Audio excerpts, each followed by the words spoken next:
Hello all welcome to our channel మన stars. ఇప్పుడే మన ర్యాపో యాక్ట్ చేసిన ఆంధ్ర కింగ్ తాలూకా సినిమాని అయితే చూడడం జరిగింది. మరి నాకేమనిపించిందో ఒక 2-3 మినిట్స్లో క్విక్ ఒపీనియన్ మీ అందరితో షేర్ చేసుకుంటాం. ఫస్ట్ ఆఫ్ ఆల్ వాళ్ళు పెట్టిన టైటిల్కి కిందనిచ్చిన ట్యాగ్ లైన్కి చాలా మంచిగా జస్టిఫై చేస్తారు సినిమా చూస్తున్నప్పుడు. బట్ సినిమా థియేటర్లో కూర్చున్న ఆడియన్స్ను కూడా అంతా జస్టిఫై చేశారంటే అదే చాలా పెద్ద క్వశ్చన్ మార్క్. ఎందుకంటే ఈ సినిమా ఒక బయోపిక్ ఆఫ్ ఎ ఫ్యాన్ అని మన కింద ట్యాగ్ లైన్ పెట్టడం జరిగింది. అండ్ ఈ సినిమా నువ్వు చూడాలి, ఈ సినిమాకు నువ్వు బాగా కనెక్ట్ అవ్వాలంటే నీలో కూడా ఆ సినిమా అభిమానం అయి ఉండాలి. ఆ సినిమా చేసేవాళ్ళు, ఆ సినిమాలో నటించే వాళ్ళకి ఒక డైహార్డ్ ఫ్యాన్ అయి నువ్వు ఉండుంటే ఈరోజు తప్పకుండా ఈ సినిమా డెడికేట్ చేస్తున్నట్టే నీకు. ఎందుకంటే అలాంటి సీన్స్ ఉంటాయి, అలాంటి సిచ్యువేషన్స్ ఉంటాయి, అలాంటి మూమెంట్స్ కూడా మీకు సినిమాలో ఎక్కడెక్కడ కనబడుతూ ఉంటాయి.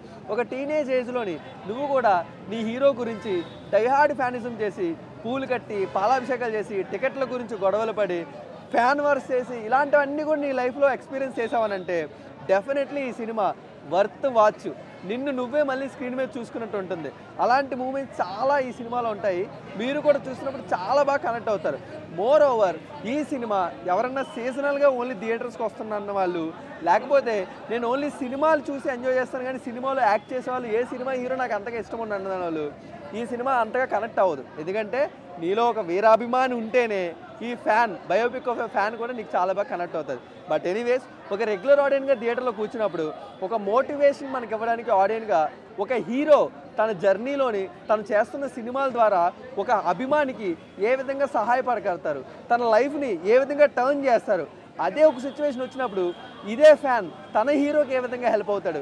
ఇలాంటి చాలా రియలిస్టిక్ మూమెంట్స్ని మనం రియల్ వరల్డ్లో చాలాసార్లు చూస్తూనే ఉంటాం. బట్ అదంతా కూడా ఇప్పుడు స్క్రీన్ మీద తీసుకొచ్చి మళ్ళీ అదంతా కళ్ళకు కట్టినట్టు డైరెక్టర్ మహేష్ గారు మన ముందుకు తీసుకురావడం జరిగింది. బట్ ఇందులో కూడా కొన్ని డ్రాబ్యాక్స్ ఉన్నాయి. సో ఫస్ట్ అవి మాట్లాడుకోవాలి. సినిమా మనకి మెయిన్ ప్రాబ్లం ఏంటంటే మహేష్ గారు ఎప్పుడు కూడా ఆయన టేకింగ్ కూడా చాలా స్లో నరేషన్లో చాలా క్లాస్గా వెళ్తూ ఉంటుంది. బట్ ఒక బయోపిక్ ఆఫ్ ఫ్యాన్ కానీ లేకపోతే హీరో ఫ్యాన్ మధ్యలో జరుగుతున్న ఒక స్టోరీ అన్నప్పుడు చాలా మాస్గా తీసుకెళ్ళి ఉంటే ఈరోజు బీసీ సెంటర్లో కూడా ఈ సినిమాకి చాలా బాగా కనెక్ట్ అవుతున్నాను. బట్ అన్ఫార్చునేట్లీ మనకి పేషెన్స్ టెస్ట్ జరుగుతూ ఉంటుంది. సినిమా ఫస్ట్ హాఫ్లో చాలా కూర్చున్నప్పుడు సెకండ్ హాఫ్ నుంచి చాలా మంచిగా రన్ అవుతూ ఉంటుంది.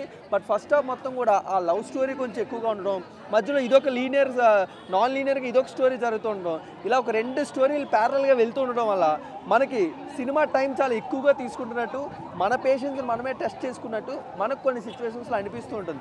బట్ మోర్ ఓవర్ సినిమాలో ఎమోషనల్ సీన్స్ కానీ, లవ్ జర్నీ కానీ, సాంగ్స్ కానీ ఇవన్నీ కూడా చాలా బాగున్నాయి. బట్ బ్యాక్గ్రౌండ్ మ్యూజిక్ ఇంకా చాలా బాగుంటుంటే బాగుండు అని ఈరోజు అయితే నాకు సినిమా చూసినప్పుడు అనిపించింది.